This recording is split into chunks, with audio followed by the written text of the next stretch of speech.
हरे कृष्णा। आप सभी पर कान्हा जी की कृपा सदैव बनी रहे। आप सभी का दिन शुभ व मंगलमय हो। आप सभी इस वीडियो में कार्तिक मास की कथा के 19वें अध्याय का श्रवण पान करेंगे। साथ ही आप सुनेंगे भगवान कृष्ण की भक्त कर्माबाई की कहानी। कर्माबाई को मारवाड़ की मीरा भी कहा जाता था और कहा जाता है जब जब भगवान कृष्ण की बात होती है तो कर्माबाई का नाम भी आ ही जाता है। वह भगवान की महान भक्त थी। भगवान श्री कृष्ण उनके हाथ से बनी उनकी भोग की थाली से खिचड़ा का भोग खा लेते थे। राजस्थान के नागौर जिले की मकराना तहसील में एक गांव है कालवा। इस गांव में जीवन राम डोंडी के घर 1615वीं ईस्वी में एक पुत्री का जन्म हुआ। भगवान की बहुत मन्नतों के बाद इनका जन्म हुआ था। उनका नाम रखा गया कर्मा। कर्मा के चेहरे पर एक अनोखी आभा रहती थी। जीवन राम एक धार्मिक पुरुष व कृष्ण के अनन्य भक्त थे। उन्होंने मदन मोहन के नाम से भगवान कृष्ण का मंदिर बना रखा था। वे प्रतिदिन भगवान श्री कृष्ण को भोग लगाते और उनकी पूजा करते तथा भगवान को भोग लगाने के बाद ही भोजन ग्रहण करते। यह उनके घर का नित्य का नियम था। इसी प्रकार समय बीतता गया। कर्माबाई भी प्रतिदिन अपने पिता को श्री कृष्ण को भोग लगाते देखती व पूजा करते देखती।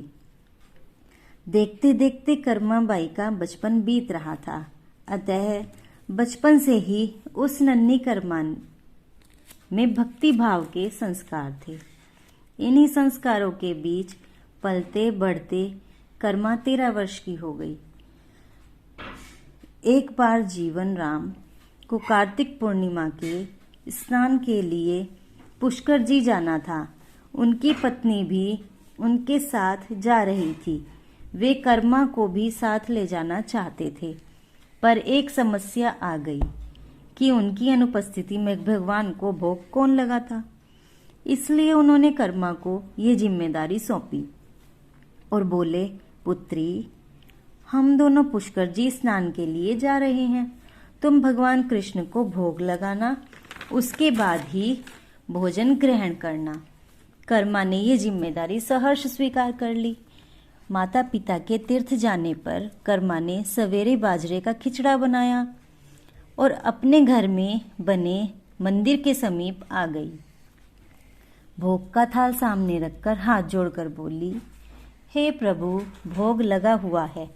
भूख लगे तो आप भोग ग्रहण कर लेना, तब तक मैं घर के और काम कर लेती हूँ। बीच बीच में वह थाली देखने आती, पर भगवान ने वह खिचड़ा नहीं खाया था। बहुत देर हो जाने के बाद भी जब भगवान जी ने भोग ग्रहण नहीं किया तो उसे चिंता होने लगी कि क्या पता भगवान को खिचड़ा अच्छा न लगा हो, इसलिए ग्रहण नहीं किया। इसमें घी या गुड़ की कमी तो नहीं रह गई। फिर उसमें और वह गुड़ मिला देती और गुड़ और घी मिलाया। वहीं बैठ गई, लेकिन भगवान ने फिर भी भोग ग्रहण नहीं किया। तो मायूस होकर उसने कहा, हे प्रभु, माता पिताजी पुष्कर जी गए हैं तो वो कुछ दिन बाद आएंगे। आपके भोग की जिम्मेदारी मेरी है, तो जब तक आप भोग नहीं लगाएंगे मैं भी भोजन ग्रहण नहीं करूंगी। परंतु भगवान ने फिर भी भोग ग्रहण करना आरंभ नहीं किया। फिर वह उनसे शिकायत करते हुए बोली, माता पिताजी जब भोग लगाते हैं तो आप भोग ग्रहण कर लेते हैं, फिर आज क्यों भूखे बैठे हैं? कितनी देर हो गई है, खुद भी भूखे बैठे हैं और मुझे भी भूखा बैठा रखा है। ये सब बोलकर वह भगवान के भोग ग्रहण करने की प्रतीक्षा करने लगी। परंतु ये क्या, सुबह हो गई, सुबह से शाम हो गई। अब तो भूखी कर्मा रुआंसी हो गई। भगवान जी, आप भी भोग ग्रहण कर लीजिए, नहीं तो मैं भी भूखी ही रह जाऊंगी। अंततः कान्हा जी की काठ की मूर्ति से आवाज आई, कर्मा, तुमने पट बंद नहीं किए तो मैं भोग कैसे ग्रहण करूं? ये सुनकर कर्मा ने जल्दी से पट बंद किए। भगवान ने सारी खिचड़ी खा ली और थाली भी खाली कर दी। कर्मा ने पलट कर देखा तो भोग की थाली खाली थी। वह बोली, भगवान जी, इतनी सी बात थी तो पहले ही बता देते। खुद भी भूखे रहे और मुझे भी भूखा रखा। इसके बाद कर्मा ने खाना खाया। अब प्रतिदिन कर्मा खिचड़ी बनाती और भगवान थाली खाली कर देते। इसी बीच उसे लगने लगा कि शायद साफ सफाई के कारण देर हो जाती है, तो मैं पहले भगवान की खिचड़ी बनाकर भोग लगा देती हूँ। वह सबसे पहले भगवान को भोग लगाने लगी। कुछ दिन बाद उसके पिताजी आए। उन्होंने पुत्री से पूछा कि तुमने किसी भी दिन भगवान को भूखा तो नहीं रखा? वह बोली, मैंने प्रतिदिन भोग लगाया पिताश्री। जब माँ रसोई में गई तो देखा जाते समय तो गुड़ का मटका पूरा था, अब खाली कैसे हो गया? फिर कर्मा को बुलाया, पुत्री गुड़ कहाँ है? तो कर्मा ने कहा, माँ, रोज उसके पास भगवान आते और खिचड़े का भोग लगाते। मिठास कम ना हो जाए, मैंने इसलिए कुछ ज़्यादा ही गुड़ डाल दिया। उसने पहले दिन हुई परेशानी के बारे में बता दिया। क्या? कर्मा ने कहा, भोग ग्रहण नहीं किया माता। फिर कपाट बंद किए तब ग्रहण किया। वे आश्चर्यचकित हो गए कि जिस ईश्वर के आशीर्वाद के लिए हम इतनी दूर गए, जिन्हें पाने के लिए लोग न जाने क्या क्या करते हैं, कहाँ कहाँ उन्हें नहीं ढूंढते, वे भगवान उनकी बेटी के हाथ से खिचड़ा खाने आते। ये कैसे संभव है? उन्हें चिंता हुई, बेटी बावली तो नहीं हो गई। ये भी सोच लिया कि कहीं कर्मा ने ही तो सारा गुड़ ना खा लिया। कर्मा ने कहा, विश्वास नहीं हो तो खुद भगवान से पूछ लो। वे दोनों चिंता में सारी रात सो नहीं पाए। दूसरे दिन कर्मा ने खिचड़ा बनाया और थाली मंदिर में रखकर पट बंद कर दिया और कहा, हे भगवान जी, हे भगवान, ये नहीं मान रहे हैं कि गुड़ आपने ही खाया है। आप स्वयं खाकर सिद्ध कर दीजिए कि आपने ही गुड़ खाया है। भक्त की पुकार सुनकर भगवान खिचड़ा खाने आ गए। जब पट खुला तो थाली खाली थी। वे दोनों आश्चर्यचकित हो गए। कर्मा का सारा जीवन खिचड़े का भोग लगाने में ही निकला। जब उसके माता पिता नहीं रहे तो वह कान्हा जी की मूर्ति साथ लेकर तीर्थ यात्रा के लिए निकल पड़ी। पर भगवान की कृपा से उन्हें प्रतिदिन खिचड़ा बनाने की सामग्री मिल ही जाती और कर्मा भोग लगा ही लेती। यात्रा करते करते कर्मा भगवान जगन्नाथ जी पहुंच गई और वहीं रहने लगी। वहां भी रोज खिचड़े का भोग लगाती और पट बंद कर देती। फिर भोग को अपने आप ग्रहण कर लेती। जिस दिन उन्होंने पहली बार जगन्नाथपुरी जी में खिचड़ा बनाया तो उनसे एक बालक ने कहा, माता, घी की बड़ी अच्छी सुगंध आ रही है, क्या भोजन बचा है? कर्मा ने कहा, हाँ बचा है, बैठो मैं देती हूँ। बालक के लिए भी कर्मा ने खिचड़ा दे दिया। उसने बहुत मन लगाकर खिचड़ा खा लिया। देवी कर्मा को ये देखकर सुख की अनुभूति हो रही थी। बालक ने खिचड़ा खाते खाते पूछा, माता, क्या मैं कल भी खिचड़ा खाने आ जाऊं? यह सुनकर देवी कर्मा खुश होकर बोली, हाँ बेटे, मैं तुम्हें प्रतिदिन खिचड़ा खिलाऊंगी, तुम आ जाना। यह सुनकर बालक प्रतिदिन खिचड़ा खाने आने लगा। एक दिन जब वह बालक खाना खाकर जा ही रहा था तो उसने देखा कि एक साधु बाबा कर्मा से कह रहे थे कि हे देवी, आप बहुत धार्मिक महिला हैं, भगवान का प्रतिदिन भोग भी लगाती हैं, पर भगवान के भी कुछ नियम होते हैं। आप तो भगवान की परम भक्ति लगती हैं। तो हे देवी, भगवान को भोग साफ सफाई करने के बाद और स्नान करने के बाद ही लगाना चाहिए। यह सुनकर कर्मा ने हाथ जोड़कर कहा, जी साधु बाबा, आप जैसा कह रही हैं मैं वैसा ही करूंगी। दूसरे दिन से कर्मा साफ सफाई कर नहा धोकर भोग बनाती, परंतु अब देरी हो जाती भोग लगाने में। अब जब तक भोग नहीं लगता तो उस बालक को भी भोजन नहीं मिलता। बालक माता से आकर कहता, माता भूख लगी है, भोजन दो। माता कहती, थोड़ी देर रुक जा लल्ला, दे रही हूँ। बालक जल्दी जल्दी खाकर भाग जाता। कुछ दिन ऐसे ही बीत गए, परंतु कौन जानता था कि वह बालक साक्षात जगन्नाथ भगवान जी थे, जो बालक का रूप धारण कर कर्माबाई के हाथ की बना खिचड़ा खाने आते थे। इतने दिनों में जब भगवान जगन्नाथ जी के मंदिर का पट खुलता तो उनकी मूर्ति पर खिचड़े का जूठन लगा होता। एक दिन पुजारी ने सब देखकर मुस्कुराते हुए कहा, प्रभु आपकी लीला भी अपरंपार है। किस भाग्यवान भक्त के यहाँ जाकर आप प्रतिदिन खिचड़ा खाकर आते हैं। फिर पूजा अर्चना हुई। दिन बीत गया, रात्रि हुई। रात्रि को पुजारी के स्वप्न में भगवान जगन्नाथ जी आए और कहा कि पुजारी जी, तुमने सही पहचाना, मैं अपने भक्त कर्माबाई के यहाँ उनके हाथ का बना खिचड़ा खाने जाता हूँ। वह मुझे बिल्कुल अपने पुत्र सा खिलाती हैं और पुत्र जैसा लाड़ करती हैं। उनकी भक्ति से मैं अति प्रसन्न हूँ। परंतु किसी मंदिर के एक साधु ने उन्हें कुछ आम जीवन की ज्ञानवर्धक बातें बताई और उपासना का तरीका भी समझाया, जिससे मुझे भोग लगाने में अब उनसे देरी हो जाती है। इसी वजह से मेरे मुंह पर खिचड़ा लगा रह जाता है। प्रभु की लीला भी अपरंपार है।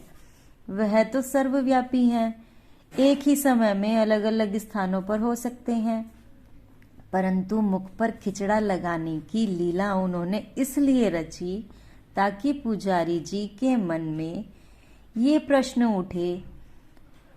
उस प्रश्न के निवारण में प्रभु पुजारी जी को ये बता सकें कि आम जीवन में हम अपने ज्ञान को जब दूसरों को बताते हैं तो वे सदैव ज्ञान के लिए होना चाहिए, न कि भक्ति के भाव को बदलने के लिए। क्योंकि सांसारिक जीवन के लिए ज्ञान आवश्यक है, ज्ञान महत्वपूर्ण भी है, परंतु जहाँ भक्ति होती है वहाँ ज्ञान का कोई काम नहीं। भक्ति में भक्त अपने प्रभु की भक्ति में ही डूबा रहता है। उपासना के कई तरीके हैं, जितने भक्त उतने ही उपासक, उतनी ही उपासना पद्धति। अब ईश्वर ने ही उपासना के तरीके पर प्रश्न ही उठा दिया। जब ईश्वर ने ही उपासना के तरीके पर प्रश्न नहीं उठा तो हमें भी किसी और की भक्ति पर भी प्रश्न नहीं उठाना चाहिए। साधु गलत नहीं थे, साधु अपने ज्ञान के हिसाब से भी सही थे, परंतु उन्हें ये नहीं पता था कि जो महिला प्रभु को बिना नहाए खाना देती है उसका भाव सिर्फ यह था कि मेरे प्रभु को जल्दी ही खाना मिल जाए, जिससे कि वह भूखे ना रहें। उसका यही प्रेम भाव प्रभु के लिए सब नियमों से उठकर था। इन बातों को सुनकर पुजारी जी ने साधु बाबा को बुलाकर ये बात कही। साधु बाबा की भी अपनी गलती एहसास हो गया कि वह भगवान भक्त के बीच में आ रहे थे। उन्होंने बिना समय गवाए माता कर्मा के घर जाकर उनसे कहा कि माता, आप जैसे भोग लगाती थी वैसे ही भोग लगाएं। मैं आपकी भक्ति को नहीं समझ सका, क्षमा करें। देवी कर्मा ने कहा, ठीक है, कल से मैं पहले की तरह जल्दी ही भोग लगाया करूंगी। माता कर्मा ने जल्दी भोग लगाना शुरू किया तो अब भगवान के मुंह पर झूठन लगनी बंद हो गई। ऐसे ही कई वर्ष बीत गए। पुजारी जी ने देखा कि प्रभु की मूर्ति से आंसू बह रहे हैं और वो भोग ग्रहण नहीं कर रहे। तब उन्होंने मन ही मन फिर से प्रभु से पूछा, हे प्रभु, ऐसा कौन सा अपराध हुआ हमसे कि आपने भोग ग्रहण नहीं किया और आपकी आंखों से आंसू भी बह रहे हैं। प्रभु, अगर हमसे कोई अपराध हुआ तो हमें क्षमा करें और भोग ग्रहण करें। आपके भक्तजन प्रसाद के लिए प्रतीक्षा कर रहे हैं। फिर क्या था, भक्त वत्सल भगवान ने भोग ग्रहण किया, परंतु प्रभु के भोग ग्रहण करने की बात और रोकने की बात पूरी प्रजा में तेजी से फैल गई। ये बात महाराज तक पहुंची। महाराज अति शीघ्र मंदिर पहुंचे और वे पुजारी जी से विचार विमर्श करने लगे।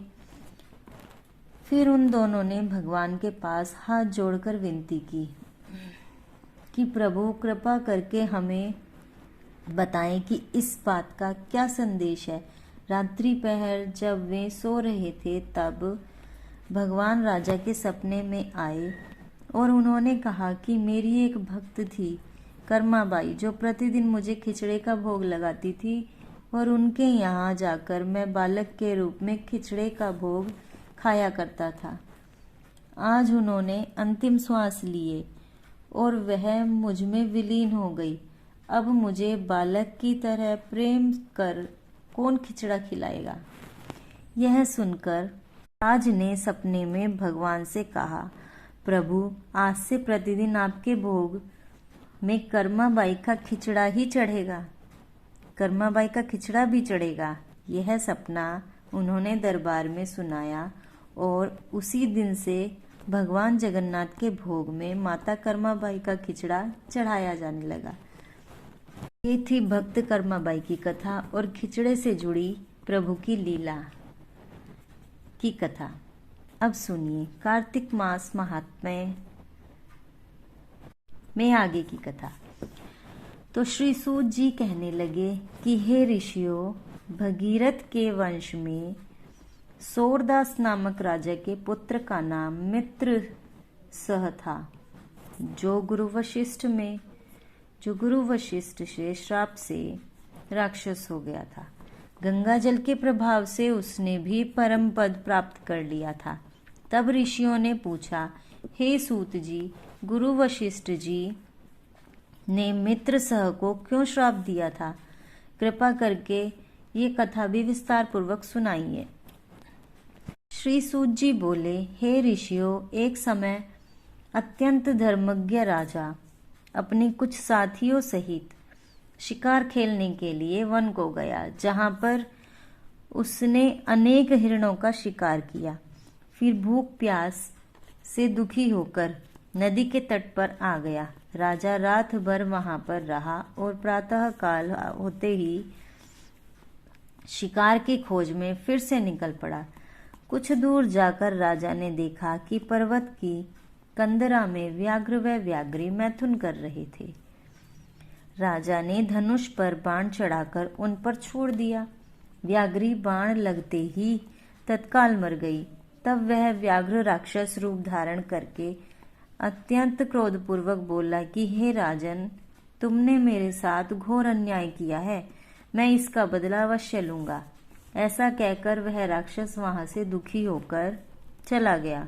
कुछ वर्ष बाद राजा मित्रसह ने अश्वमेघ यज्ञ किया, जिसमें अनेकों ऋषि मुनि बुलाए गए। गुरु वशिष्ठ जी ने ब्रह्मा विष्णु आदि देवी देवताओं को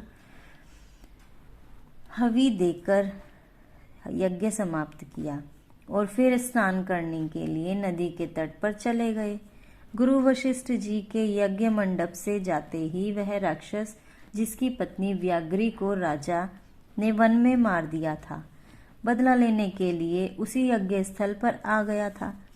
वह कैसे आया? उसने गुरु वशिष्ठ का ही रूप धारण कर लिया। गुरु वशिष्ठ का रूप धारण कर वह राजा से कहने लगा कि हे राजन, हम मांस खाएंगे, इसलिए हमारे लिए मांस बनवाया जाए। हम स्नान करके अभी आते हैं। ऐसा कहकर वह वहां से चला गया और फिर रसोइये का रूप धारण कर मनुष्य का मांस पकाकर रख दिया। जब उधर वास्तविक गुरु स्नान करके वापस आए तो राजा ने सोने के थाल में सजा हुआ मांस मिश्रित भोजन उनके आगे परोस दिया। अब ऋषि मुनि भी भला मांस का सेवन करते हैं क्या? जब गुरुजी ज्ञान दृष्टि से देखा कि भोजन तो मनुष्य के मांस से बना हुआ है, तो गुरु वशिष्ठ ने राजा को श्राप दे डाला।